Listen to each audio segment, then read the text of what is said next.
My name is Linda, and I live in Austin, Texas. I'm 20 years old and married to Matthew, a man I thought I'd spend forever with. We both work at the same finance company downtown. It's a decent job, not glamorous, but I've always been proud of what I do. Coming from a poor background, I've learned to work hard for everything in my life. My childhood was simple: small house, big dreams, and parents who did the best they could with what little we had. Matthew's world, though, couldn't be more different from mine. His family is wealthy, country club memberships, sprawling estates, the kind of lifestyle you only see in movies. From the very first moment I met his mother, Karen, she made it painfully clear she didn't think I belonged. I wasn't good enough for her son. She'd throw these subtle insults my way, wrapped up in fake smiles, and if Matthew noticed, he never said anything. Maybe he thought keeping the peace was more important than standing up for me. I tried to ignore it, thinking I could win her over someday, but deep down, I knew that wasn't going to happen. Still, I loved Matthew, and I thought love would be enough to make it work. I adjusted to their world, tried to fit in, but Karen never let me forget where I came from. Every dinner, every holiday, every little interaction was a reminder that in her eyes, I was just that poor girl who married into her perfect family.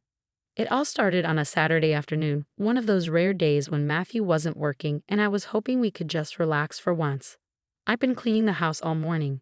Karen was coming over for lunch, and I knew she'd find a million things wrong if everything wasn't spotless. She always did. Even when she didn't say it outright, her disapproving glances and passive-aggressive comments said enough. Karen arrived in her usual way, sweeping into the house like she owned it, carrying a designer handbag that probably cost more than my car. She barely said hello to me, just muttered something under her breath about how nice it must be to live off someone else's money.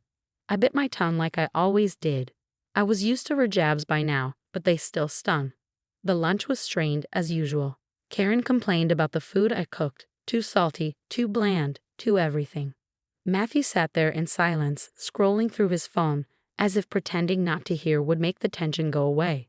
I tried to keep the conversation light, but Karen wasn't having it. She seemed more irritable than usual, her sharp words aimed directly at me like little arrows. After lunch, she said she was going to rest in the guest room. "I need to lie down.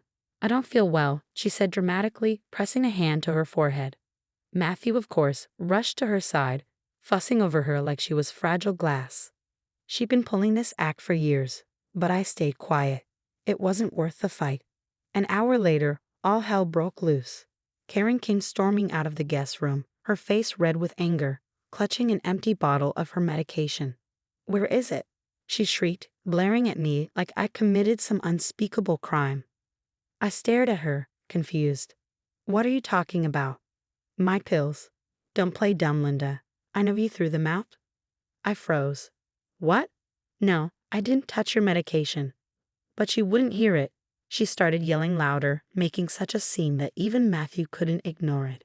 He rushed over, his face pale with worry. "What's going on?" "Your wife," Karen spat the word like it was poison, "threw out my medication. She doesn't want me to get better, Matthew. She's trying to get rid of me." I couldn't believe what I was hearing. "That's not true," I protested. I didn't even go near her things. But Karen wasn't done. She sank onto the couch, clutching her chest like she was about to faint. "You see how she treats me. I've tried so hard to accept her, but this is too much. I won't stand for it." I turned to Matthew, waiting for him to say something, to stand up for me. But instead, he just stood there, looking back and forth between his mother and me like he didn't know who to believe.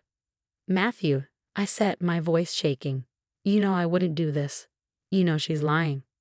But Karen's crocodile tears won. "She's trying to make me out to be crazy," she wailed. "I can't stay in a house with someone who hates me this much." Matthew's face hardened, and when he finally looked at me, his eyes were cold. "Linda," he said quietly, "maybe you should leave for a while, until things cool down."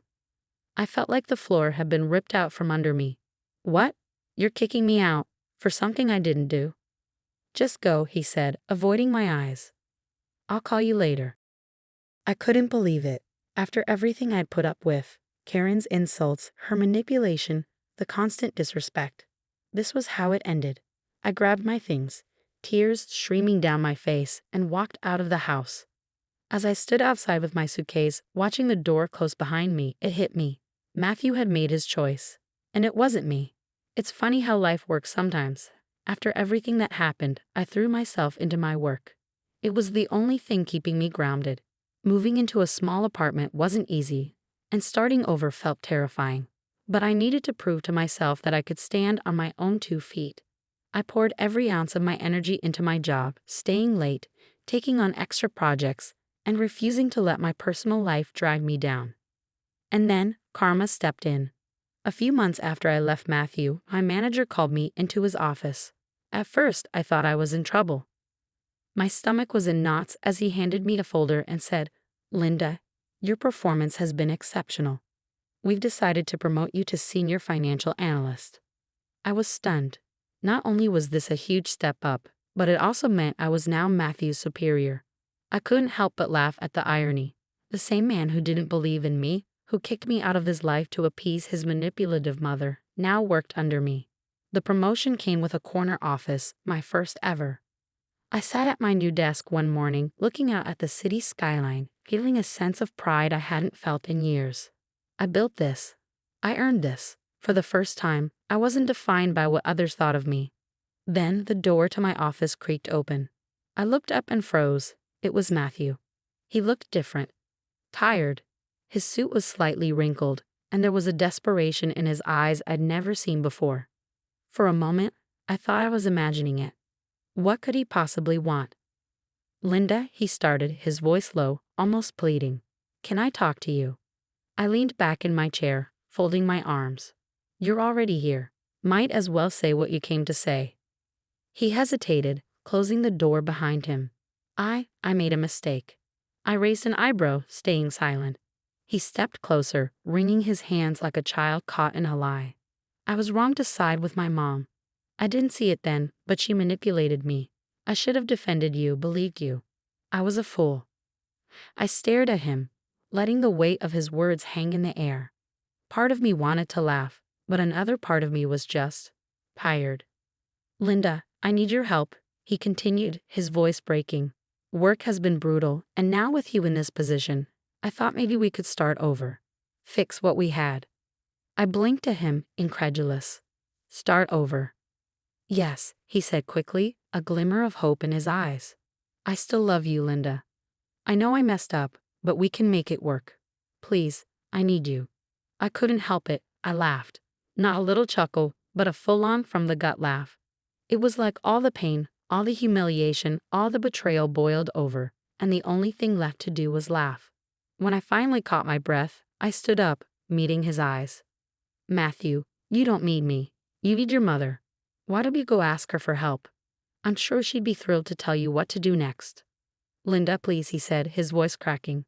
"I know I hurt you, but we can fix this." I shook my head. "No, Matthew, you hurt me. You kicked me out of our house because your mother lied. You didn't believe me, and you didn't stand up for me when I needed you most. And now, when things aren't going your way, you think you can waltz in here and act like nothing happened? I'm not that naive girl anymore." He opened his mouth to say something, but I held up a hand. "Save it. I've moved on. You should too. Start your new life with your mother." "Good luck with that, Matthew." And with that, I walked around my desk and opened the door. "You can see yourself out." As he left, I sat back down, feeling a weight lift off my shoulders. For the first time, I wasn't the one bending, compromising, or begging to be seen. I was done being the doormat. I had my life back, and no one, not Matthew, not Karen, not anyone, was going to take it away from me again. It wasn't until I walked out of that office, hearing the door click shut behind me, that I realized something profound. I had finally stood up for myself. No more playing the role of the victim. No more silently suffering for the sake of a marriage that was built on manipulation and empty promises. For so long, I'd been afraid of making waves, of losing everything, but now I felt something I hadn't felt in years. Power. Power over my own life. Power over my own decisions. For once, I wasn't asking anyone for validation. I had earned my place, and I wasn't going to let anyone, least of all Matthew, take that from me. The next day, as I walked into the office, I couldn't help but feel a sense of triumph. I had a new role, new responsibilities, and most importantly, new respect for myself. When I saw Matthew sitting at his desk in the same office, a flicker of discomfort crossed my mind. He was no longer the man I had married. He was just another colleague now, working under me. I had risen in my career, a step ahead of him, and the irony wasn't lost on me. The man who used to hold all the power in our relationship was now in a position where I was his superior. The tables had turned. I could see how difficult this was for him.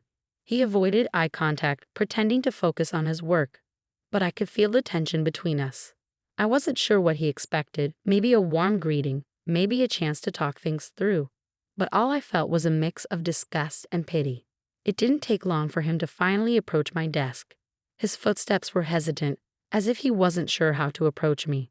I looked up at him, folding my arms and leaning back in my chair, taking in the man who had once been my husband but was now just another person I had to share an office with. "Linda," he said, his voice soft, almost tentative. "Can we talk?" I didn't answer right away. Instead, I just stared at him, watching him squirm. I had no desire to hear his apologies, no patience for his regret. Not anymore. He didn't deserve the privilege of my forgiveness, not after what he'd done. "I'm busy, Matthew," I said, my voice calm but firm. "You're not my husband anymore, and you're definitely not in a position to ask for anything from me. Not after everything that happened." He seemed to deflate a little, his shoulders slumping as if the weight of the situation was finally hitting him. But I wasn't going to let him off the hook this time.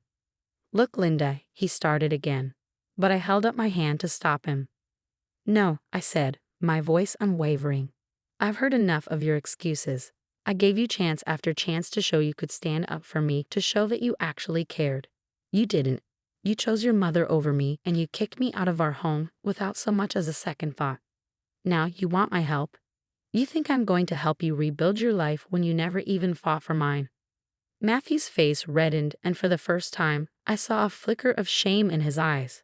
But I didn't care. He wasn't the one I needed to apologize to.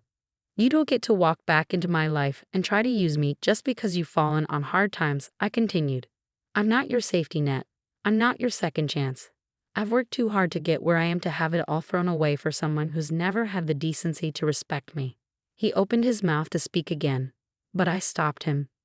"No, you don't get to say anything. I'm not your wife anymore, and I'm certainly not your backup plan. I'm your boss now, so you'll respect me as such." The words hit him like a slap, and he stood there, silent, unable to find anything to say in return. I could see the hurt in his eyes, but I wasn't moved. "I've moved on, Matthew," I said, my voice growing colder. "I don't need you in my life anymore. I've set my boundaries, and I'm not going to let you push them.